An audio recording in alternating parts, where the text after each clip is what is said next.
बिस्मिल्लाहिर्रहमानिर्रहीम, अस्सलामुअलैकुम, good morning. कैसे हैं आप? उम्मीद है कि आप खैरियत से होंगे, अपने दिन का आगाज़ कर चुके होंगे। मेरा नाम अनम अहमद है, आप देख रहे हैं प्रोग्राम सबसे आगे। मेरा नाम आयशा यूसुफ है। मेरी तरफ से भी आपको बहुत बहुत वेलकम, इस उम्मीद के साथ कि आप बिल्कुल ठीक ठाक हैं और हमारे साथ भी मौजूद हैं। शो शुरू होने से पहले आप लाइव अपडेट्स देख ही रहे होंगे हम न्यूज़ के ऊपर। आज यौम इस्तेहसाल कश्मीर मनाया जा रहा है, 5 अगस्त 2019, वो दिन जब कश्मीर का स्पेशल स्टेटस जो है आर्टिकल 370 और 35A उसको रिवोक कर दिया गया और कश्मीर के जो ख़ास उसकी अहमियत है या ख़ास उसका स्टेटस है उसको रिवोक कर दिया गया था इंडिया की जानिब से। तो उसको हमने डिस्कस करना है। सबसे पहले रूह ज़मीन का वो टुकड़ा जिसे जन्नत कहा जाता है, जिसे लोग कश्मीर के नाम से जानते हैं, लेकिन मकबूजा कश्मीर को भारतीय जुल्म जबर ने दोज़ख बना रखा है। ये कोई नई बात नहीं है, इससे पहले भी हम कई मरतबा सालों से डिस्कस करते आ रहे हैं। भारत ने इस सरजमीन पर गासिबाना कब्जा जमा रखा है, ओछे हथकंडे हैं, कर्फ्यू है, जुल्म है, कैद है, खूनरेजी की जा रही है, लेकिन कश्मीरियों ने कभी भारतीय तस्लीम नहीं किया है और उनके हौसले बताते हैं कि वो कभी तस्लीम करेंगे भी। और इसी सिलसिले में पाकिस्तान भर में और दुनिया भर में यौम इस्तेहसाल कश्मीर आज मनाया जा रहा है। कश्मीरी इसको यौम स्याह के तौर पर देख रहे हैं। 5 अगस्त का वो दिन 2019 को जब भारत ने एक संगीन कदम उठाया, आर्टिकल 370 जिसके आयशा ने भी जिक्र किया, उसकी मनसूखी के जरिए कश्मीर की जो खुसूसी हैसियत है वो छीन ली। और ये इकदाम ना सिर्फ गैर आइनी था बल्कि इंसानी हुकूक की खुली खिलाफ वर्जी थी। तब से अब तक हर साल जो है वो 5 अगस्त को यौम इस्तेहसाल कश्मीर के तौर पर मनाया जाता है। ये मनाया जाता रहेगा कश्मीर की आज़ादी तक, और ख़ास तौर पर जब तक आर्टिकल को दोबारा से बहाल नहीं किया जाता। राइट नाउ पाकिस्तान कहाँ पर स्टैंड करता है और दुनिया के अंदर कश्मीर इशू जो है उसको किस तरह से आगे लेकर चलना चाहिए, और दुनिया ने अभी तक क्या कुछ किया है कश्मीर की आज़ादी के लिए, और पाकिस्तान को और मज़ीद क्या करना चाहिए, इस पर बात कर लेते हैं। सरदार मसूद खान साहब हमारे साथ मौजूद है, जो कि फॉर्मर एम्बेसडर भी हैं और फॉर्मर प्रेसिडेंट भी हैं आज़ाद कश्मीर के। खान साहब, थैंक यू सो मच हमें ज्वाइन करने के लिए। आई होप आप ठीक ठाक होंगे। सबसे पहले आज के दिन की मुनासबत से मैं आपके जज्बात, आपके एहसासात जानना चाहूँगी मकबूजा जम्मू कश्मीर के बारे में, और ये जो एब्रोगेट किया गया आर्टिकल 370 और 35A को, क्या आपका टेक है इस पर? मैं मुख्तसरन ये कहूँगा कि जो जम्मू कश्मीर की होलनाक तारीख़ है वो 2 सदियों पर मुहित है, और जो हिंदुस्तान का जुल्म इस्तबदाद शुरू होता है इस पैमाने पे जिसका कोई मिसाल नहीं मिलती, ये सन 1947 में शुरू हुआ। उनका कब्ज़ा आज तक बरकरार है। पिछले 6 साल हमारे लिए बहुत ही तकलीफ़ दे थे और अहले जम्मू कश्मीर के लिए क़यामत से कम नहीं थे, क्योंकि उन्होंने जो है एक ओपन एयर प्रिजन बनाया हुआ, उसे पूरे के पूरे इलाके की नाकाबंदी की हुई है, ज़बाबंदी की हुई है, और उसके अलावा यह है कि हर आए दिन जो है कश्मीरियों को मारा जाता है, उनके मकान मिसमार किए जाते हैं, उनकी जायदादें तबाह कर दी जाती हैं।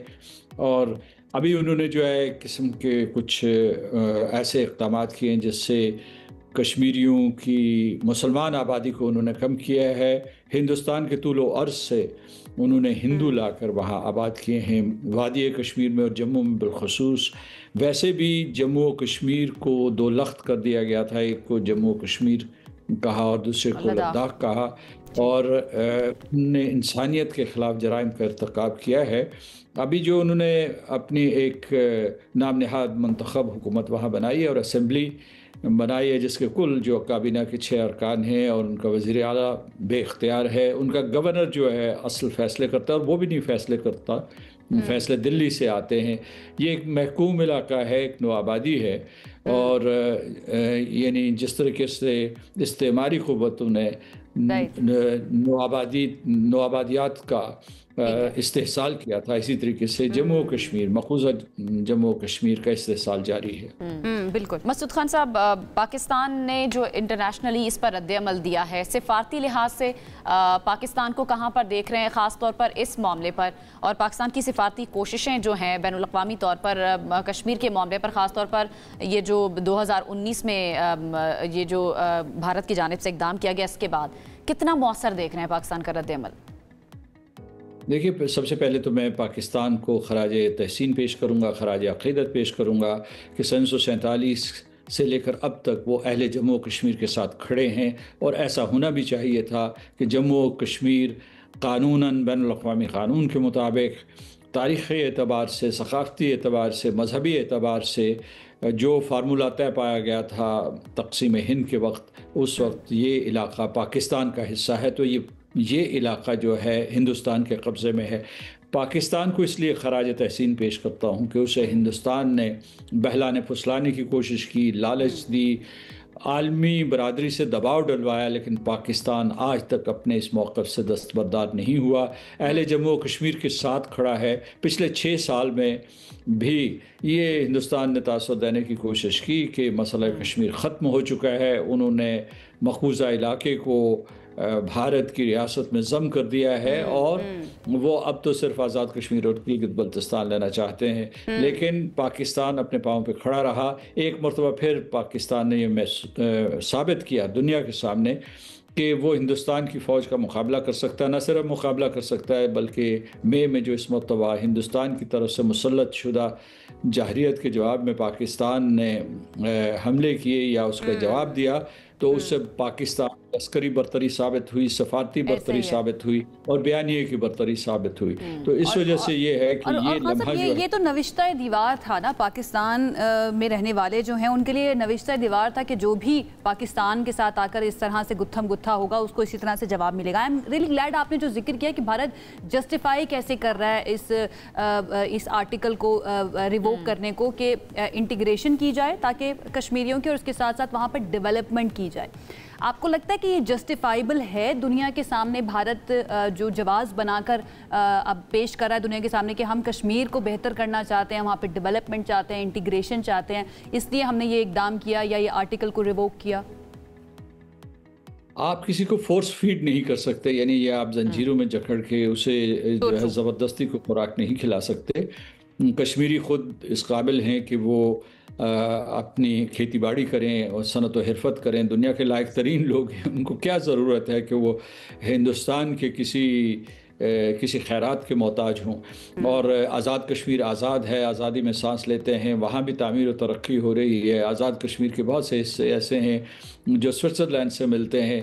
तो हिंदुस्तान उनके ऊपर कौन सा एहसान कर रहा है उनकी? और अगर फ़र्ज़ कीजिए कि ये उनके जो नाम नहाद एहसानात हैं उससे वो वहाँ की आबादी के ऊपर काबू पा लेते या उनके दिल जीत लेते या उनके दिमाग जीत लेते, तो मैं उनको मुबारकबाद देता कि 77 साल कश्मीरियों के साथ आपने ऐसा सलूक किया कि अब कश्मीरियों ने पाकिस्तान का नाम लेना ख़त्म कर दिया है या आज़ादी का नाम लेना ख़त्म कर दिया या हक़ खुद इरादियत का नाम लेना ख़त्म कर दिया। ऐसा तो नहीं हुआ।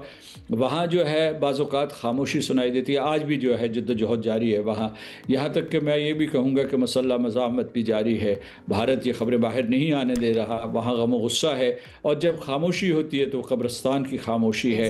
और जो वैसे जो पूरे का पूरा जम्मू और कश्मीर है, फ़लस्तीन के बाद फ़लस्तीन में जो कुछ हो रहा है वो तो उसकी लाइव फुटेज आती है, यहाँ जो कुछ भी हो रहा है वो सब छिपा दिया जाता है। लेकिन उसके बावजूद कश्मीर आज एक आतिशफ़शां है। बहुत ही कंट्रोल्ड नैरेटिव जो है वो दुनिया के सामने रखने की कोशिश करता है इंडिया, लेकिन नाकाम होता है क्योंकि पाकिस्तानी जानते हैं और पाकिस्तानी दुनिया को बता भी सकते हैं और बता रहे हैं कि इस वक्त क्या सिचुएशन है मकबूजा जम्मू कश्मीर के अंदर। बहुत शुक्रिया सरदार मसूद खान साहब हमारे साथ मौजूद थे, former president Azad Kashmir. And Kashmiri उनकी बात और उनका पॉइंट ऑफ व्यू आज के इस शो में शामिल करना बहुत ज़्यादा ज़रूरी था। एक ब्रेक की तरफ जाते हैं, ब्रेक से वापस आएंगे तो मज़ीद बात करेंगे। Welcome back. मुल्क की मौजूदा सियासी सूरत हाल की कुछ थोड़ी सी बात कर लेते हैं। और सियासी सूरत हाल में तहरीक इंसाफ का जिक्र करना लाजमी है, जो कभी सड़कों पर ताकत का मुजाहरा करके सियासी बयानियों को काबू में रखती थी, लेकिन आज वो एक ऐसे मोड़ पर खड़ी है जहां पर ना सिर्फ उसके एहतजाज कमज़ोर दिखाई दे रहे हैं बल्कि पार्टी के अंदर भी काफ़ी इख्तलाफात हमें नज़र आ रहे हैं जो कि शिद्दत अब इख्तियार करते हुए चले जा रहे हैं। आज पार्टी मुल्कीर एहतजाज कर रही है, लेकिन इस्लामाबाद में एहतजाज और जलसा जो है वो अचानक तहरीक इंसाफ ने मनसूख कर दिया। अब इसके पीछे वजूहात क्या है? कारकुनान इस बारे में भी सवाल पूछ रहे हैं और कारकुनान को इस डिसीजन लिया गया है तहरीक इंसाफ की जानिब से, इसने हैरान भी कर दिया है, परेशान भी कर दिया है कि एक तरफ आपने कॉल दी थी, आपने कहा था 5 अगस्त को इस तहरीक की पीक होगी और पीक पर आप बैक आउट कर रहे हैं। थोड़ा एक्सपेक्टेड नहीं था क्योंकि हमें तैयारियां उस तरह से होती हुई नजर नहीं आ रही थी। हमें पता है, हम जानते हैं, हमने कवर किए हुए वो जलसे, वो रैलियां, वो धरने जिस तरह से हुआ करते थे पाकिस्तान तहरीक इंसाफ की, उस तरह की तैयारियां इस मरतबा नहीं नजर आई। एंड आप भी एग्री करेंगे इस बात से। खैर, दीगर शहरों में भी जोशो खरोश जो है वो देखने को नहीं नज़र आ रहा है और वाज़े तौर पर यह नज़र आ रहा है कि तहरीके इंसाफ की अवामी ताकत जो है वो कुछ मुबस्सरीन के मुताबिक कमज़ोर हो रही है। दूसरी तरफ अदालतों की जानिब से जो हालिया फैसले आए हैं उन्होंने भी पार्टी के मुस्तकबिल पर बहुत से सवालात खड़े कर दिए, क्योंकि उनकी लीडरशिप जो है उसको जेल की सख्त सजाएं सुनाई गई हैं। इसके अलावा खबरें ये भी गर्दिश कर रही हैं कि खैबर पख्तूनख्वा में वज़ीर आला अली अमीन गंडापुर को हटाने पर भी गौर किया जा रहा है। अब इस सारी सिचुएशन के ऊपर पाकिस्तान तहरीक इंसाफ का मुस्तकबिल क्या और होने क्या जा रहा है मुल्क की सियासत के अंदर, और अपोजिशन जो PTI अपने आप को कहती है क्या वो अपना मौसर किरदार कर रही है मौजूदा जमहूरियत में और मौजूदा हुकूमत में। इस सारी सूरत हाल पर बात कर रहे थे। हमारे साथ इस वक्त senior anchor person Mansoor Ali Khan मौजूद हैं। Mansoor, thank you so much join करने के लिए। सबसे पहले तो तहरीक इंसाफ ने आज जलसा करना था, एहतजाज करना था, वो मनसूख कर दिया। दीगर इलाकों में भी हम देख रहे हैं कि बहुत ज़्यादा जोशो खरोश तो नज़र आ नहीं रहा है। आपको नतीजा क्या नज़र आ रहा है इस एहतजाजी तहरीक का, अगर होती है तो?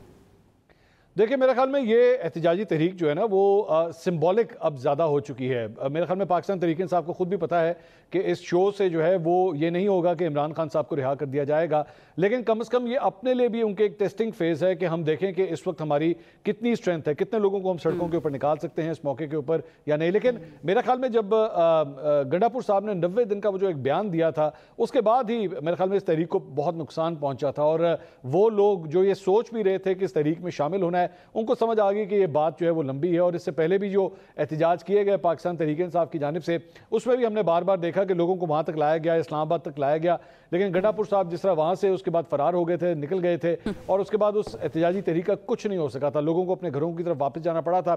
यहाँ पर भी सूरत हाल इस मरतबा सिर्फ ये है कि उनको इतनी तकलीफ नहीं दी गई कि वो सारे इस्लामाबाद की तरफ इकट्ठे हों, अपने अपने हलकों में अपने अपने ज़िलों के अंदर ही बस वो एहतजाज करेंगे। लेकिन सवाए शो ऑफ स्ट्रेंथ के इससे ज़्यादा मैं नहीं समझता कि पाकिस्तान तहरीक मंसूर, अदालतों के जो हालिया फैसले आए हैं, PTI के जो कारकुनान हैं उनमें भी तशवीश है कि अब PTI का मुस्तकबिल क्या होगा। आपकी नज़र में पाकिस्तान तहरीक इंसाफ का मुस्तकबिल क्या है?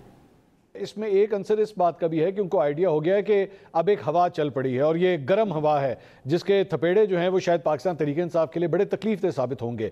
10-10 साल की सजाएं मुख्तलिफ अहम रहनुमाओं को, opposition leader of the Punjab assembly, opposition leader of the senate, opposition leader of the national assembly, इसका मतलब है ये अहम पोस्ट थी जिन लोगों को ये सजाएं हुई हैं। तो ये सिलसिला शायद आगे भी चलेगा और ये रुकेगा नहीं, और शायद ये इमरान खान साहब तक भी जा सकता है, जिसकी वजह से ये एहतजाज करना और शो ऑफ स्ट्रेंथ करना जो है बहुत ज़रूरी है। और दूसरी बात यह कि इन तमाम लोगों को रूपोश होना पड़ा, ये असेंबलियों के इजलास में अब शिरकत नहीं कर सकते, इस वक्त वो अंडरग्राउंड हैं, उनको गिरफ्तार भी नहीं किया गया है।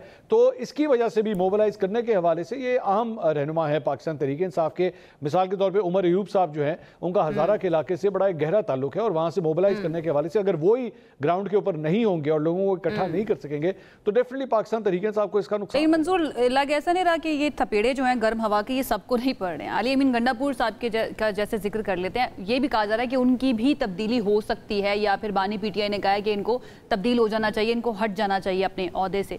इस बारे में आपके पास कोई खबर है? वाकई में ऐसा है, तब्दील होने जा रहे हैं गंडापुर? मेरे ज़रा ये कहते हैं कि अली अमीन गंडापुर साहब के खिलाफ जो है वो पाकिस्तान तहरीक इंसाफ के अपने अंदर जो है वो बड़ी मज़ामत है। बहुत से लोग उनसे नाखुश हैं, ख़ास तौर पे जुनैद अकबर साहब का और आतिफ खान का जो ग्रुप है वो गंडापुर साहब के साथ बिल्कुल भी कंफर्टेबल नहीं है। लेकिन जहाँ पे गंडापुर साहब को कंफर्टेबल होना चाहिए वहाँ पे वो फिलहाल कंफर्टेबल हैं।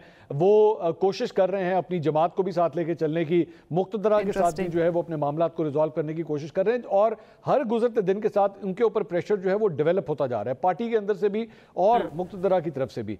तो क्या वो इस बैलेंस को कितनी देर तक मेंटेन कर पाते हैं? फिलहाल आई हैव टू से कि गंडापुर साहब ने बड़ी मुश्किल से जो है वो बीच में से अपनी कश्ती निकाल तो ली है, लेकिन आगे जो दरिया का पानी है वो बहुत ज़्यादा तेज़ है, बहुत ज़्यादा गुस्सीला है, और वहाँ पे कहीं कश्ती उनकी डूब ना जाए तो मैं कुछ कह नहीं सकता। लेकिन आज की तारीख का चूंकि आपने सवाल किया है तो मेरे ख्याल में आज की तारीख में फिलहाल उनकी कश्ती जो है वो, लेकिन फिलहाल मंसूर कश्ती फिलहाल निकाली है, लेकिन सवाल यह कि दोबारा जो है किसी और भंवर में ये कश्ती फंस ना जाए, चूंकि इख्तलाफात भी पाकिस्तान तहरीक इंसाफ के अंदर हैं, बहुत सारे ग्रुप्स बने हुए हैं, एक या दो नहीं बहुत सारे ग्रुप्स हैं। तो आपको लगता है कि दीगर जमातों से ज्यादा तहरीक इंसाफ के अपने अंदर जो लोग हैं उन्होंने पार्टी को ज्यादा डैमेज किया, इख्तलाफात ने ज्यादा डैमेज किया?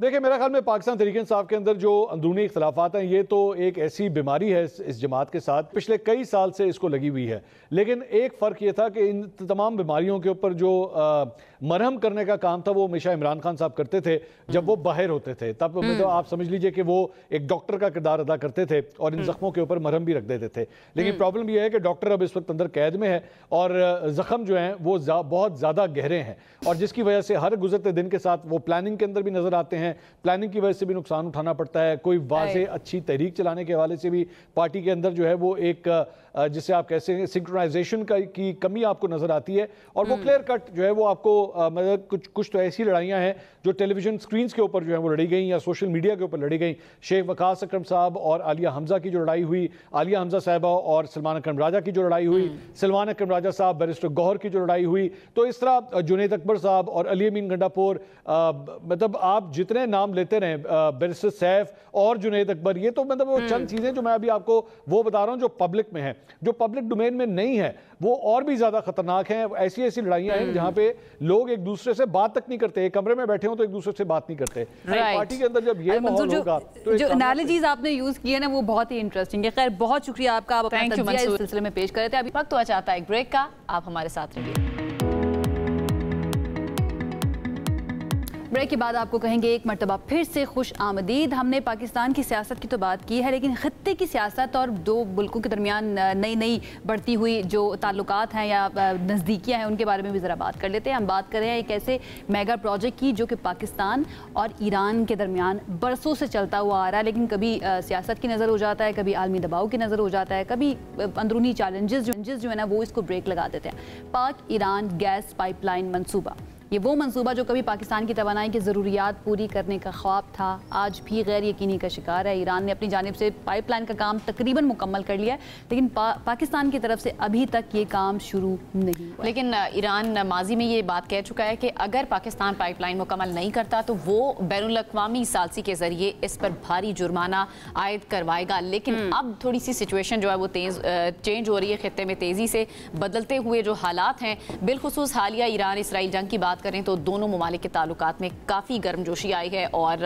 पाकिस्तान के बारे में ईरान का जो लहजा है वो भी थोड़ा सा दोस्ताना हो चुका है, थोड़ा नहीं बल्कि बहुत ज़्यादा दोस्ताना हो चुका है। लेकिन ईरान पर आए जो अमरीकी पाबंदियां इस मेगा प्रोजेक्ट के रास्ते में बदस्तूर जो है वो बड़ी रुकावट हैं। इस सारी सिचुएशन पर हम बात कर लेते हैं कि इस बहरान जो चल रहा है इसका हल क्या है, देर पा हल क्या है। इसी पर बात करने के लिए हमारे साथ माहिर मौशियात आबिद सुलेरी साहब हमें ज्वाइन करें, जो कि इलाकाई तिजारत पर भी गहरी नज़र रखते हैं। बहुत शुक्रिया आबिद सुलेरी साहब, आपने हमें ज्वाइन किया। सबसे पहले तो पाक ईरान गैस पाइपलाइन का जो मौजूदा स्टेटस है वो क्या है, उस पर जरा आप बताइए।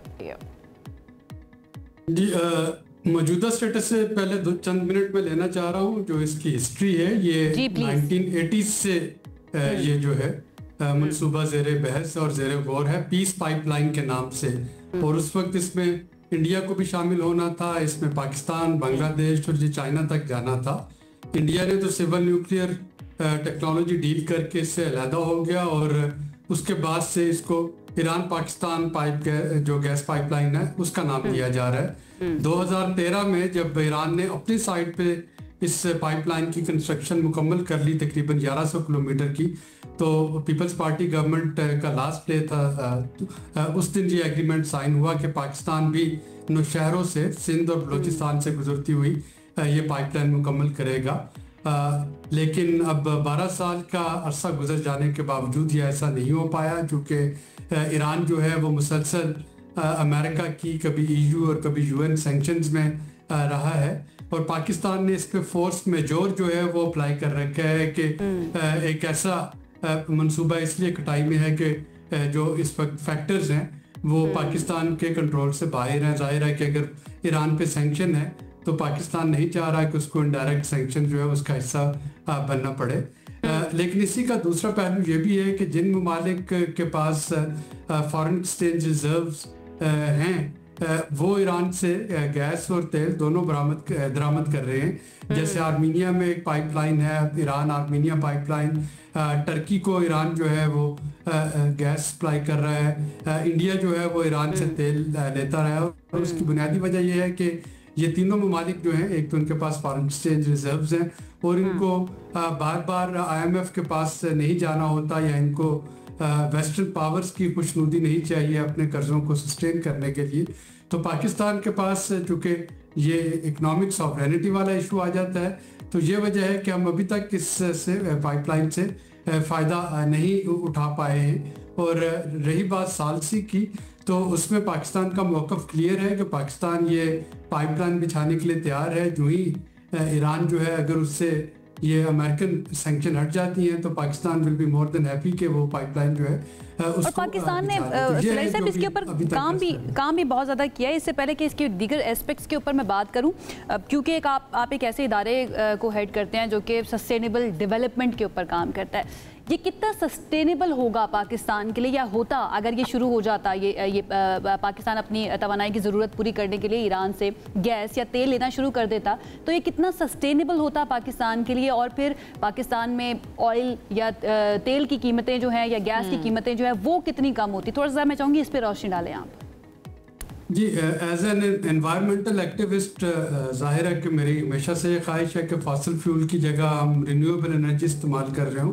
लेकिन जिन दिनों ये प्रोजेक्ट शुरू हुआ था उस वक्त अभी रिन्यूएबल एनर्जी इतनी कमर्शली फिजिबल नहीं थी, स्पेशली सोलर। और अगर ये उस वक्त इस पे काम शुरू हो चुका होता, ईरान जो है वो सैंक्शंस में ना आता, या पाकिस्तान की मुआशी मजबूरियां ना होती जिसकी वजह से IMF और अमेरिका को साथ बना के रखनी होती थी, तो शायद हम IPPs जो आज हम कर्ज करते रहते हैं IPPs को और कैपेसिटी पेमेंट चार्जेस को, तो उस सारी चीज़ों से बच चुके होते। हमें नहीं भूलना चाहिए कि 2005 में इंडिया ने इसी गैस पाइपलाइन में शमूलियत का नारा लगा के सिविल न्यूक्लियर टेक्नोलॉजी डील जो है वो हासिल कर ली थी मगरब से, बगैर NPT पे साइन किए, न्यूक्लियर प्रोलिफरेशन ट्रीटी पे साइन किए बगैर पाकिस्तान को उस हक से महरूम रखा गया, और नतीजतन पाकिस्तान को फिर IPPs पे जाना पड़ा, और आज हम उसके कैपेसिटी पेमेंट चार्जेस और वो तमाम चीज़ें भुगत रहे हैं। और पाकिस्तान शायद इस वक्त 2025 में वाहिद मुल्क है यहाँ पे पॉलिसी के तौर पे सोलर एनर्जी को डिस्करेज किया जा रहा है, क्योंकि हमें IPPs की पेमेंट करनी है, कैपेसिटी पेमेंट चार्जेस की, जबकि पूरी दुनिया इस वक्त रिन्यूएबल की तरफ शिफ्ट कर रही है। लेकिन अब आपको तब्दीली आती भी नजर आ रही है। ठीक है सुलैही साहब, आपको अब तब्दीली नजर आ रही है इंटरनेशनल पॉलिटिक्स के अंदर, क्योंकि हम देख रहे हैं कि हमारे अमेरिका के साथ ताल्लुकात भी बड़े अच्छे हो रहे हैं, हमारे ताल्लुकात अमेरिका के साथ अच्छे हो रहे हैं। जी, ये डिपेंड करेगा कि इस वक्त ईरान कितना कोऑपरेट कर रहा है, एक तो इंटरनेशनल एटॉमिक एनर्जी एसोसिएशन के साथ, और दूसरा उसकी क्या डील चल रही है यूरोप और अमेरिका के साथ। अगर तो आज के प्रैग्मेटिक जो दिन में बैठे हुए, अगर प्रैग्मेटिकली सोचा जाए, ईरान को अगर लग रहा हो कि उसकी अब न्यूक्लियर प्रोलिफरेशन जो है वो थोड़ा सा उसको डिले करना चाहिए, या उस पर उस तरह से काम नहीं कर पाएगा वो अमेरिका और इसराइल के हमलों के बाद, तो हो सकता है कि ईरान चाहे कि वो कोई एक ऐसा मुआहदा कर ले जैसा कि उसने पिछले सालों में किया था, और उसकी वजह से वो सैंक्शन से आज़ादी हासिल कर ले और पाकिस्तान और ईरान इस पे काम कर सकें। तो आपको लगता है कि कोई दरमियान का रास्ता पाकिस्तान ने जो ज़बरदस्त तरीके से सिफारतकारी ईरान और जब इसराइल की जंग हो रही थी, पाकिस्तान ने किसी भी मुल्क को नाराज़ नहीं किया और बड़े अच्छे तरीके से सारी चीज़ों को हैंडल किया, इस मामले में भी पाकिस्तान कोई दरमियान का रास्ता निकालकर ऐसा हो सकता है कि ये पाइपलाइन भी मुकम्मल हो जाए और अमेरिका पाबंदियां भी पाकिस्तान पर ना लगा सके या नाराज भी ना हो? जैसा कि मैंने कहा कि अगर तो ईरान जो है वो ये कंडीशन वेस्ट की मान लेता है कि फिलहाल वो प्रोलिफरेशन को स्लो करेगा, यूरेनियम एनरिचमेंट उस लेवल पे नहीं लेके जाएगा जहाँ पे कि न्यूक्लियर बॉम्ब बन सके, या IAEA को वो इंस्पेक्शन की इजाज़त देता है जो भी ईरान और वेस्ट के दरमियान मुआहदा होता है, तो उसके नतीजे में ईरान ये डिमांड कर सकता है कि उससे मुआशी पाबंदियाँ हटाई जाएं, और अगर ये पाबंदियाँ हटती हैं तो पाकिस्तान और ईरान की गैस पाइपलाइन पर काम शुरू हो जाएगा। लेकिन अगर ऐसा नहीं होता तो फिर आई डाउट कि इस पर कोई बड़ा तेज़ी से काम हो सके। हम पहले से देख रहे हैं जो ट्रंप का लहजा है जैसे कि रशिया से तेल लेने पे इंडिया के खिलाफ या इंडिया की 7 कंपनीज पे पाबंदी लगाई गई है कि वो ईरान से तेल लेके उसको आगे बेच रहे थे। तो अगर उस तरह का रवैया है तो फिर आई डाउट कि पाकिस्तान ईरान से इस गैस पाइपलाइन पे को बहुत ज़्यादा मुस्तफीद हो सके। तो ये सब अब देखना ये होगा कि ईरान और जो वेस्ट है उनके आपस के नेगोशिएशन कैसे अनफोल्ड होते हैं। पाकिस्तान और ईरान की नीयतें जो हैं वो बिल्कुल क्लियर हैं, वो इस पे काम करना चाह रहे हैं, लेकिन अभी भी एक्सटर्नल फैक्टर्स जो हैं वो हैं और उसको ईरान ने साफ करना है। पाकिस्तान को इसमें कोई इशू नहीं होगा इसको दोबारा से शुरू करने में एज सून एज ईरान से पाबंदी हटती है। आबिद साहब, ये एक्सटर्नल फैक्टर्स जो हैं या जो ईरान और अमेरिका की नेगोशिएशंस जो हैं उसकी वजह से पाकिस्तान क्यों सफ़र कर रहा है? अगर ये मुआहदा मुकम्मल नहीं होता तो अकॉर्डिंग टू द कॉन्ट्रैक्ट जो हमने साइन किया था ईरान के साथ, $18 बिलियन हमें अदा करने पड़ेंगे। अगर ताल्लुकात अच्छे रहते हैं डेफिनेटली निगोशिएट बीच में हो जाएगा, लेकिन इन एक्सटर्नल फैक्टर्स की वजह से पाकिस्तान फिर $18 बिलियन, क्या अमेरिका अदा करेगा वो $18 बिलियन? नहीं, पाकिस्तान देखिए पाकिस्तान भी नहीं करेगा, क्योंकि पाकिस्तान के पास जो क्लॉज है फोर्स मेजोर वाले की क्लॉज है, और फोर्स मेजोर का मतलब है कि पाकिस्तान जानबूझ के डिले नहीं कर रहा। ये एक ऐसे सर्कमस्टांसेस हैं जो पाकिस्तान के कंट्रोल से बाहर हैं। जाहिर है कि हम तो सुबह ही ये पाइपलाइन बनाने को तैयार हैं, लेकिन अगर उस पर इनडायरेक्ट हम पे सैंक्शन लग जाती है तो दिस इज फोर्स मेजोर। तो पाकिस्तान का केस जो है बहुत स्ट्रॉन्ग है। यही वजह है कि जिन दिनों ताल्लुकात में थोड़ी सी सदमाहरी भी थी चंद साल पहले, तो तब भी ईरान जो है वो इंटरनेशनल कोर्ट ऑफ आर्बिट्रेशन में नहीं गया था, क्योंकि पाकिस्तान का यही मौक़िफ़ है कि पाकिस्तान इस पे काम करने के लिए बिल्कुल तैयार बैठा है। लेकिन जाहिर है कि पाकिस्तान इस पे काम करके अपने ऊपर सैंक्शन नहीं लगवाएगा जो ही ईरान से सैंक्शन हटे। Right. I am really glad कि पाकिस्तान के पास ऐसी क्लॉजेस मौजूद हैं जिसमें पाकिस्तान अपने आप को सेव कर सकता है अगर ये डील जो है नहीं भी होती है। बहुत शुक्रिया। आबिद सुलेहरी साहब हमारे साथ मौजूद थे, SDPI के सरबराह हैं, और किस तरह से पाकिस्तान को उस मामले को आगे लेकर चलना चाहिए इस बारे में अपना एनालिसिस पेश कर रहे थे। एक ब्रेक की तरफ जाते हैं। ब्रेक के बाद आपको कहेंगे खुशामदीद। इस वक्त हमारे साथ जो मेहमान मौजूद हैं, पाकिस्तान की उभरती हुई इंडी पॉप सिंगर जो दिल को छू लेने वाली आवाज़ की मालिक हैं, ज़बरदस्त मौसीकी है और हिट सॉन्ग्स के ज़रिए तेज़ी से वो मकबूलियत हासिल कर रही हैं। बिल्कुल ऐसा ही है। वैसे उभरती हुई नहीं है, उभर चुकी है। मैं कहूँगी उभर चुकी हैं। 4 से 5 साल तकरीबन उनको हो चुके हैं। गाने लिखती भी हैं, गाती भी हैं, बड़ी ही खूबसूरत उनकी आवाज़ है, और अभी तक कई गाने उनके जो आ चुके हैं जिनमें सिलसिला शामिल है, खुद ही शामिल है, इसके साथ साथ क्यों इतना एतबार तेरा शामिल है। नया उनका एक ट्रैक आया है तेरी याद, वो हमने सुना, बहुत ही हमें मज़ा। हमने सोचा कि हम उनको बुलाते हैं, उनसे आपकी मुलाकात करवाते हैं। ज़मीन आज इस वक्त हमारे साथ स्टूडियोज़ में भी मौजूद हैं, उनसे गपशप करते हैं और सबसे पहले तो ये जानते हैं कि इतना दर्द भरा, इतने लिरिक्स जो हैं इसके अंदर इतना दर्द है कि वाकई में किसी की याद के अंदर ये गाना उन्होंने गाया, या फिर वैसे ही उन्होंने कहा कि चलो आजकल चल रहा है इस तरह का माहौल तो ब्रेकअप सॉन्ग बना लेते हैं। अस्सलाम वालेकुम। How are you? I am good, how are you guys? Good, very good. सबसे पहले तो ये बताएं, तेरी याद बहुत ही खूबसूरत है, आपकी आवाज़ भी, लिरिक्स भी बहुत अच्छे हैं, लेकिन इतना ब्रेकअप सॉन्ग कोई कुछ चल रहा है आज? कहाँ से आ रहा है ये दर्द? नहीं, ये मेरा दर्द नहीं है, किसी और का दर्द है जिससे मैंने बस अपनी आवाज़ में गा दिया है। बेसिकली प्रोड्यूसर और राइटर है जेक, जो कि लाहौर बेस्ड है, उनका लिखा हुआ है, उन्हीं का कंपोज्ड है। उन्होंने मुझे सुनाया, मुझे बहुत अच्छा लगा और ही वांटेड टू कोलैबोरेट, तो हमने ये गाना बनाया। कैसा रिस्पांस है अभी तक? अभी तक तो बहुत अच्छा रिस्पांस है। जैसे मैं हर किसी को कहती हूँ कि जो आर्टिस्ट होता है उसके सारे गाने ना उसके बच्चों की तरह होते हैं।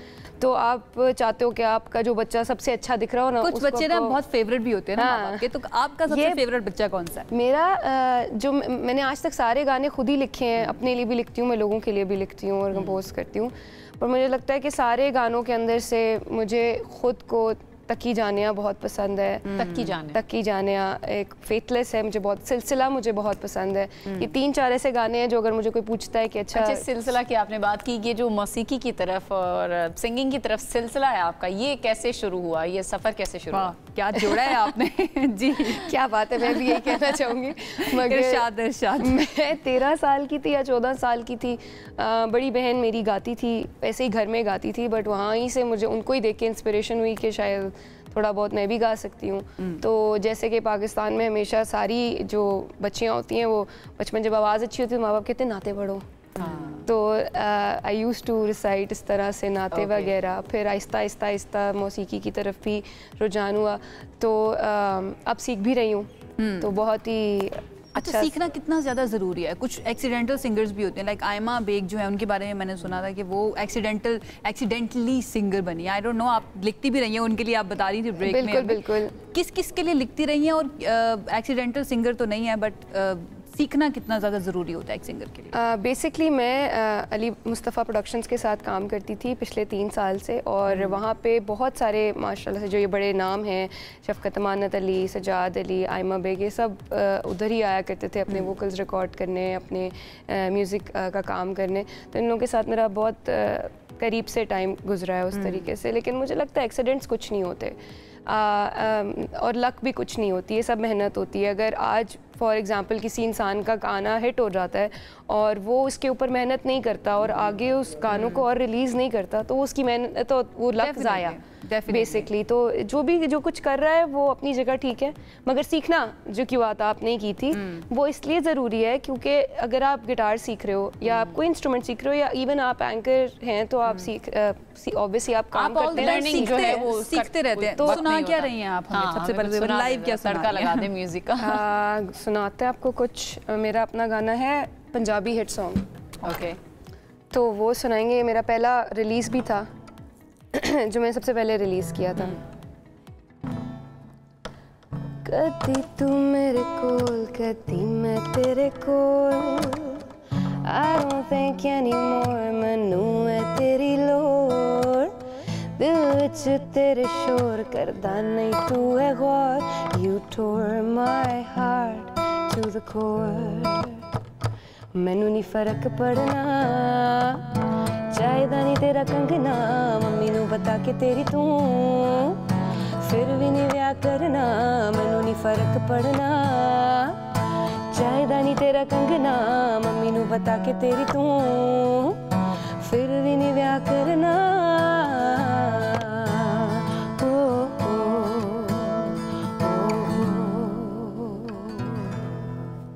Very nice, very nice. बड़े अच्छे हैं। ये आप खुद लिखती हैं? ये मैंने खुद लिखा हुआ है गाना।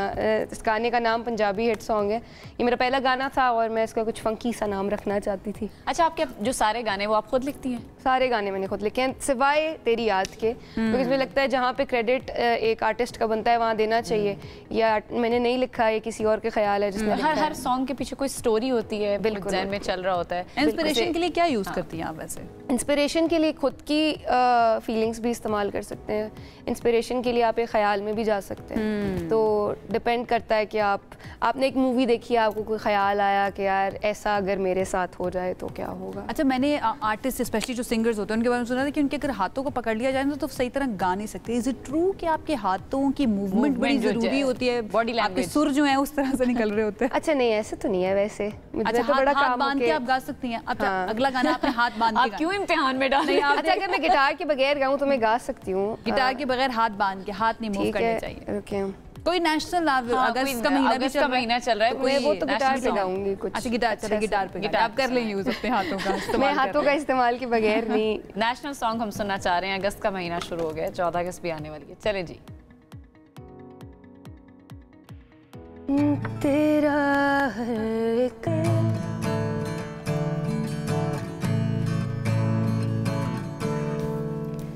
दिल से मैंने देखा पाकिस्तान, जहाँ से मेरा धरती पे ईमान, दिल से मैंने चाहा पाकिस्तान, पाकिस्तान जहाँ से मेरा धरती पे ईमान, दिल से पाकिस्तान जहाँ से। क्या बात है, जबरदस्त जबरदस्त। आपने तो माहौल बना दिया है, माहौल जश्न आज़ादी का माहौल भी बन गया साथ ही। ज़रूरी भी है ना, ये पूरा महीना हमने माहौल बना कर रखना है। तो हमने पहले ही ज़मीन को कहा था कि इट इज़ वेरी इंपॉर्टेंट कि आपने कुछ ना कुछ हमें सुनाना भी। Thank you so much, all the very best for the future and all the very best for the new release. Thank you so much. सबसे आगे में यहाँ पर वक्त हुआ एक ब्रेक का, हम अभी वापस आ रहे हैं। Stay with us. पाकिस्तान में इस साल मानसून बारिशें जो हैं वो गुज़श्ता साल के निस्बत 30% तक ज़्यादा हुई हैं, जिससे होने वाली तबाहकारियों की वजह से सयाहती मकामात को बहुत नुकसान पहुँचा है। अब ये हुआ है क्लाइमेट चेंज की वजह से। अगर खैबर पख्तूनख्वा की सयाहती मकामात की बात की जाए तो गुज़श्ता साल की निस्बत इस मरतबा जून जुलाई तक सयाहों की तादाद में रिकॉर्ड कमी हुई है। साल 2024 के जनवरी से जून के महीने तक लाखों सयाहों ने उन इलाकों का रुख किया, लेकिन 2025 की अगर हम बात करें तो कई जो हैं वो ऐसे भी उन जगहों पर मौजूद थे जो उन जगहों पर नहीं आए हैं। गलियात हो गया, स्वात की बात कर लें, जैसे गलियात में सयाहों की तादाद जो है वो 58 लाख से कम होकर 15 लाख रह गई है। जस्ट इमेजिन क्या सिचुएशन वहां पर होगी, कितना नुकसान हुआ है। नारायण कागान की भी साथ हम दिखा भी रहे हैं, उसमें 12 लाख से कम होकर सयाह जो है 15,93,000 जो सयाह हैं कम आए हैं। और इसके साथ साथ हम बात करें चित्राल की तो सयाहों की आमद में 50% चित्राल में जो है वो कमी वाक़ई हुई। अब इसमें कौन से फैक्टर्स हैं इस पर हम बात भी करेंगे। अपर दीर की बात करें तो वहाँ पर सयाहों की जो तादाद है 26 लाख से कम होकर 18 लाख तक पहुँच चुकी है। इसके अलावा सिर्फ स्वात वादी की अगर बात करें वहाँ पर सिर्फ इजाफा सयाहों में देखने में आया, जहाँ पर सयाहों की तादाद 27 लाख से तजावुज़ कर गई है।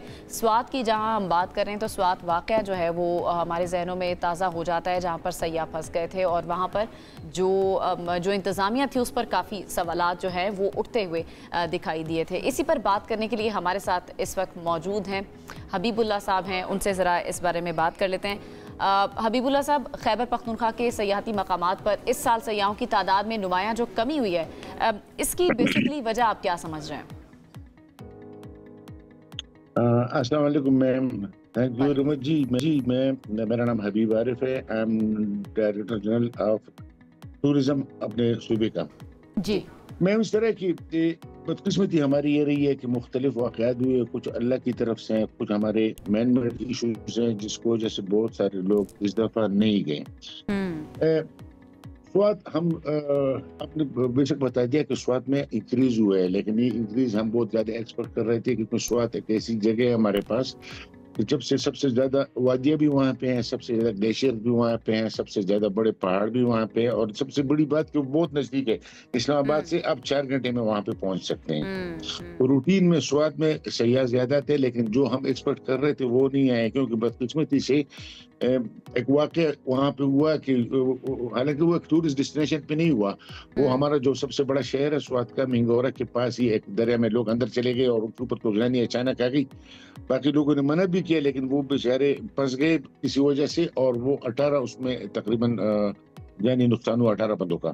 बिल्कुल उसकी वजह से थोड़ा सा इफेक्ट हुआ है, लेकिन अदरवाइज ये फिर भी स्वाद का कल्चरली है कि हमारा ज्यादा ही होता है और उसकी भी मुख्तलिफ वजूहात है जो मैं आपसे बाद में डिस्कस करूंगा।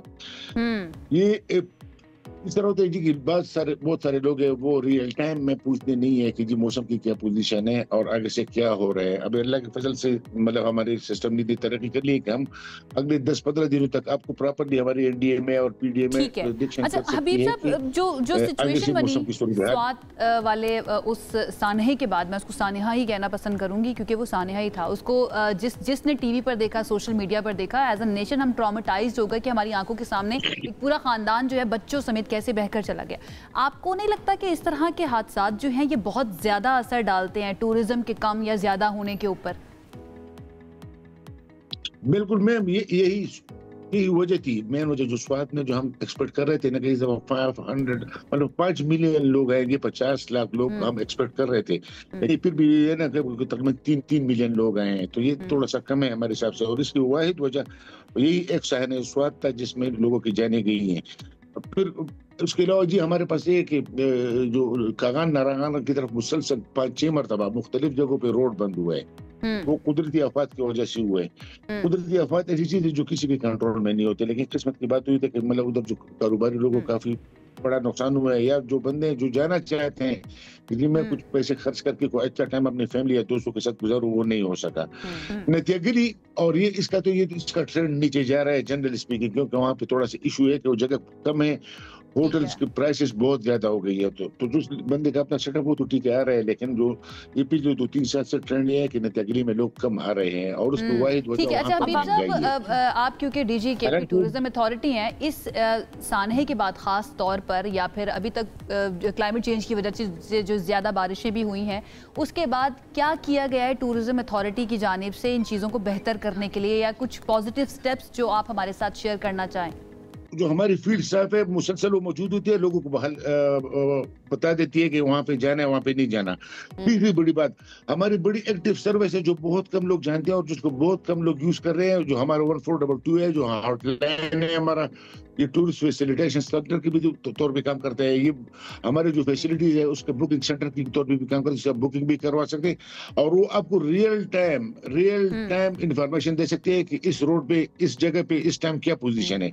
तो हमें लोगों से रिक्वेस्ट करता हूँ, क्योंकि सरकार ने सहूलियत दी हुई है आपको एक हॉटलाइन की, एक हेल्पलाइन की, तो उसको यूज करें तो इंशाल्लाह किसी को कोई मसला नहीं होगा अगर लोग इसको यूज करना शुरू कर दें। हबीब साहब, one of the reason tourism के कम होने की कहीं ना कहीं महंगाई भी है, चूंकि लोगों की जो अफोर्डेबिलिटी है वो कम हो गई है और इन इलाकों में जब लोग जाते हैं तो फिर वो शिकायत करते हैं कि वहाँ पर जो होटल्स हैं और वो जो खाने पीने की चीज़ें हैं वो बहुत ज़्यादा महंगी मिलती हैं। मैं इस तरह वाकई जो हमारा पंजाब की तरफ तो मैं बात नहीं करूंगा मरी की तरफ, लेकिन नत्यागिरी में इशू है, ये नारंग की तरफ थोड़ा सा इशू है। लेकिन हमारे पास एक डिवीजन इस तरह है कि उधर कभी ये शिकायत नहीं आई कि लोगों को या महंगा कमरा मिला है बगैर किसी वजह के, या महंगा खाना मिला है। तो मैम ये स्वाद, दीर, चतराल, हमारे जो मलम जब्बा, ये जो है ना, यहाँ पे कभी कोई इस तरह की शिकायत नहीं है। तो बल्कि ज्यादातर लोग इसी वजह से यहाँ पे आते हैं क्योंकि मतलब सब जगह पे ये आपका टैग लोगों की आमद कम हो गई है और रेट ज्यादा हो गई है। इन द एंड ये बता दीजिएगा कि ट्रैकिंग के दूसरे मरहले का भी आगाज़ हो गया है खैबर पख्तूनख्वा हुकूमत के ताउन से, और 20 रुकनी ट्रैकर्स जो हैं वो चित्राल से रवाना हुए। इसके बारे में ज़रा बताइएगा थोड़ा सा। चलिए जी, ये बड़ा अच्छा मौका है कि मैं थोड़ा सा अपने कौम को बता दूं कि एक्चुअली हम इधर कर क्या रहे हैं और लोगों को क्या करना चाहिए। लेकिन most of the people are from Punjab and Sindh. हमारे जो पार्टिसिपेंट्स अभी फीमेल्स चली गई हैं जी, 20 बंदे का हमने ग्रुप बनाया है, 20 फीमेल्स का। ऑल ऑफ देम बल्कि 15 of them are from Punjab and Sindh. और उसके अलावा कुछ 2-4 बच्चे हमारे इधर केपी से ताल्लुक रखती हैं। ये अभी चली गई है, ये मुकम्मल सरकारी सरपरस्ती में, सरकार के खर्चे पे हमने इन बच्चों को आदत डलवाने के लिए इस मुहिम का आगाज किया है कि लोग आगे ट्रैकिंग शुरू करें। दुनिया का सबसे महफूज तरीन इलाका, दुनिया का सबसे खूबसूरत तरीन इलाका, और बहुत कम पैसों में जो ट्रैकिंग और माउंटेनियरिंग हो सकती है वो सिर्फ हमारे सूबे में ही हो सकती है और बड़े नजदीक हो सकती है। मैम ये इंशाल्लाह अभी दो दिन बाद हमारे जो माउंटेनियर्स का ग्रुप है, इंशाल्लाह वो सरकारी सरपरस्ती में सरकार के रिसोर्सेज यूज करके इंशाल्लाह वो हमारे जो सबसे बड़ा पहाड़ है हिंदुकुश रेंज का, जिसको त्रिशमीर बोलते हैं, और ये है भी त्रिशमीर का साल। और इसकी खुशी में हमारी हुकूमत ने यह फैसला किया कि जी हम ये ट्रैकिंग भी करवाएंगे। 2 मेल एक फीमेल ग्रुप थी, वो हो गई खैर से। और अभी जो हमारा माउंटेनियरिंग का है कि जी सबमिट करेंगे इंशाल्लाह, एक छोटी कुश्तर करेंगे। ये 10-15 बंदों का ग्रुप है। गवर्नमेंट जो है खैबर पख्तूनख्वा की हुकूमत इस तरफ भी बहुत ज्यादा फोकस किए हुए है। बहुत शुक्रिया प्रोग्राम में आपने हमें ज्वाइन किया। नाज़रीन, इसी के साथ हमें बढ़ना एक ब्रेक की तरफ, आप हमारे साथ रहिए। This segment is brought to you by Telenor and Allied Bank Limited.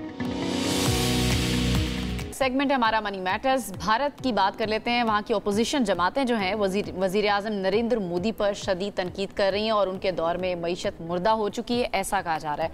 ख़ास तौर पर जब अमरीकी सदर डोनाल्ड ट्रंप ने भी खुलेआम यही मौक़िफ़ अपनाया कि उसने भारत की मईशत के बारे में पहले से मौजूद इस राय को कमज़ोर कर दिया है कि मुल्क में मुआशी खुशहाली के रास्ते पर गामजन है। दरअसल मोदी सरकार की सारी जो पॉलिसी है वो मुआशरे को हिंदुत्व नज़रिए की बुनियाद पर तकसीम करने और आइन से आर्टिकल 370 और 35 से ख़त्म करके मकबूजा कश्मीर में जुल्म और बर्बरियत का बाजार गर्म करना है, जिसकी आज हमने बाकायदा तौर पर इस हमने सेगमेंट भी किया है। कश्मीर के हवाले से आज रैलियां भी निकाली जा रही हैं, उस पर ही सारी तवज्जो जो है वो भारत की सरकार ने लगाई हुई है। बेसिकली हमने ये बात करनी है कि भारत जो इमेज बनाता है दुनिया भर के अंदर कि वो एक शाइनिंग इंडिया के तौर पर उभर कर सामने आए, specially prime minister Narendra Modi के आने के बाद, और उसके साथ रियलिटी असल में क्या है, इन दोनों का कंपैरिजन करते हैं। क्योंकि ये अभी तक पता पता चला है कि भारत में इनकम पैरिटी जो है ना वो ना होने के बराबर है। मजीद इसको ज़रा एक्सप्लोर करने की कोशिश करते हैं इस टॉपिक को। हमारे साथ फरहान बुखारी साहब मौजूद हैं, उनकी तरफ चलते हैं, उनको वेलकम करते हैं। अस्सलाम वालेकुम। जी अस्सलाम वालेकुम। कैसे हैं आप? ठीक ठाक हैं। इनकम पैरिटी भारत के अंदर ना होने के बराबर है, आपके पास क्या स्टैट्स हैं इसके बारे में? भारत की 10% आबादी यानी उनके जो अमीर लोग हैं उमरा, उनके पास फिगर्स ये बता रहे हैं कि 55% भारत की दौलत है, यानी वेल्थ 10% लोगों के पास। ओके। बड़े बड़े नाम आप सुनते हैं, अंबानी वगैरह वगैरह, टाटा, ये सारे के सारे आपने नाम सुने, लेकिन ये सिर्फ 10% है आबादी का और 55% वेल्थ इनके पास। अच्छा जी, इसका बिल्कुल ये जो इसके मुखालफत में जो है मुतज़ाद जो सूरत है वो ये है कि 50% आबादी ऐसी है जिनके पास भारत की मजमूई वेल्थ का, दौलत का सिर्फ 8वां हिस्सा है, 1/8। ओके। 1/8। ओके। तो ये फिर आपको क्या बताता है? ये बताता है कि वहाँ पे अंदर एक बहुत बड़ा तज़ाद है, एक बहुत बड़ी कॉन्ट्रडिक्शन है। और ये जो अभी आपने इंट्रो में बात की शाइनिंग इंडिया की, ये सब की सब दिखावे की बातें हैं। और फिर जो पाकिस्तान के हवाले से कहना चाहिए, जो मई में हमलावर हुए और फिर मुंह की खाई, और फिर दुनिया में अब लोग ये भी कहते हैं कि भारतीय एयरफोर्स के पायलट्स अनाड़ी हैं, वो आप देख लें कि 15.4 अरब डॉलर के 60 से एक कम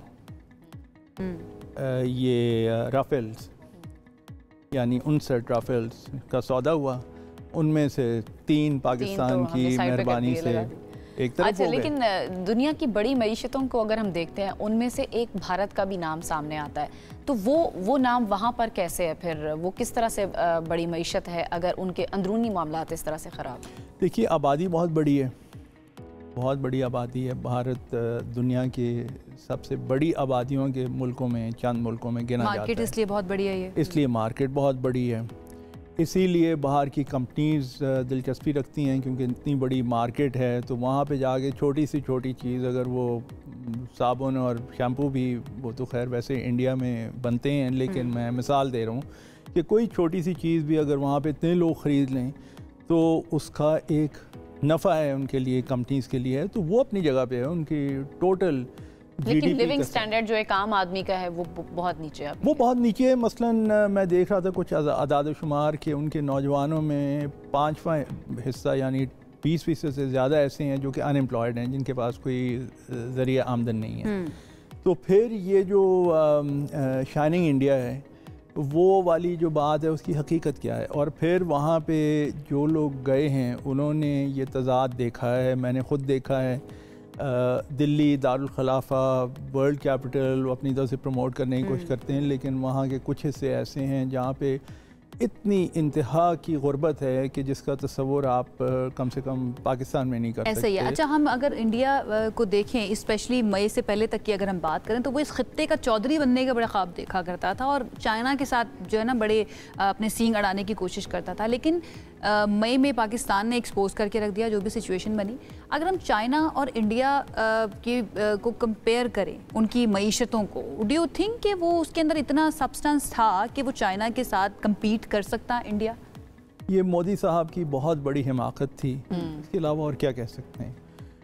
चाइना की मईशत का साइज़ इंडिया की मईशत से 5 गुना बड़ा है। चाइना की अपनी टेक्नोलॉजिकल प्रोग्रेस जो है, उनका टेक्नोलॉजी जिसमें वो तेज़ी से आगे जा रहे हैं, वो ऐसी है कि हिंदुस्तान को उस लेवल पे, उस नहज पे आते हुए बड़ा वक्त लगेगा। देखिए ना, पाकिस्तान के पास भी ये अमेरिकन F-16 प्लेन से हमने नहीं किया, बल्कि चाइनीज़ J-10 CP प्लेन और उन पे जो मिसाइल्स चाइना से हमें मिले, उनके नतीजे में हमें फ़तह हासिल हुई। और फिर चाइना के साथ पाकिस्तान की कोई मेरे ख्याल में कितनी 60 साल से ज़्यादा की बहुत क़ुर्बत है। तो चाइना की ताउन से हम JF-17 बना रहे हैं। अब वो JF-17 इतना एडवांस कर गया है कि आज़रबाईजान के साथ बहुत बड़ी डील हुई है। एक दो और ममालिक कभी सुन रहे हैं कि जिनके साथ बातचीत चल रही है, और अब ये जंग के बाद J10CP और J10 और JF-17 दोनों के हवाले से बैनुल-अक़वामी सतह पर बहुत ज़्यादा दिलचस्पी है कि ये सस्ते जहाज़ हैं, यूरोप या अमेरिका के जहाज़ों के मुताबिक लाइट वेट भी हैं, सस्ते भी हैं, सुपरसोनिक भी हैं, बहुत ज़्यादा इसके फायदे। अच्छा फरहान साहब, इंडिया ने उसके बावजूद जो दुनिया भर में, जो हम ब्रेक में भी बात कर रहे थे कि अगर हालात इतने अच्छे नहीं हैं इकोनॉमी के, तो दुनिया में पोर्ट्रे बड़े अच्छे तरीके से किया है, उसको मास्क बड़े अच्छे तरीके से किया है। तो आपको लगता है कि ये मास्क ज़्यादा देर चल सकेगा? वैसे तो आपने आज से उतारना शुरू कर भी दिया है, तो ये मास्क करके रखना, क्या दुनिया को ये सब नज़र नहीं आ रहा था कि सिर्फ मास्क किया जा रहा है? मेरे ख्याल में 7 से 10 मई के नतीजे में दुनिया की आंखें कुछ खुली हैं, क्योंकि अब जो बैनुल-अक़वामी सतह पे जो कुछ कहा जा रहा है, जो कुछ लिखा जा रहा है, आपने भी देखा होगा, मैंने भी देखा है, उससे वो इमेज बड़ी हद तक मुतासिर हुई है कि वो बॉलीवुड और इस किस्म की चीज़ें जिनसे एक खाका बनाया गया था। अब वो खाका मुझे लगता ये है कि अगर मुकम्मल तौर पे नहीं टूटा तो वो टूट रहा है, उसमें वो शायद उनका जो मीडिया है ना, वो खाका बनाने की कोशिश करता है, शाइनिंग इंडिया को प्रमोट करने की कोशिश करता है, लेकिन अंदर से खोखला। अच्छा, अभी अमेरिका की तरफ से जो टैरिफ लगाने की बातें की जा रही हैं भारत पर, भारत में इस वक्त वो कहते हैं ना मुसीबत पड़ी हुई है, उनका मीडिया चीख रहा है, उनके अपने लोग सवाल कर रहे हैं कि अमेरिका के साथ आप इतने अच्छे से अच्छे ताल्लुकात में थे, फिर इतना टैरिफ की बातें क्यों हो रही हैं?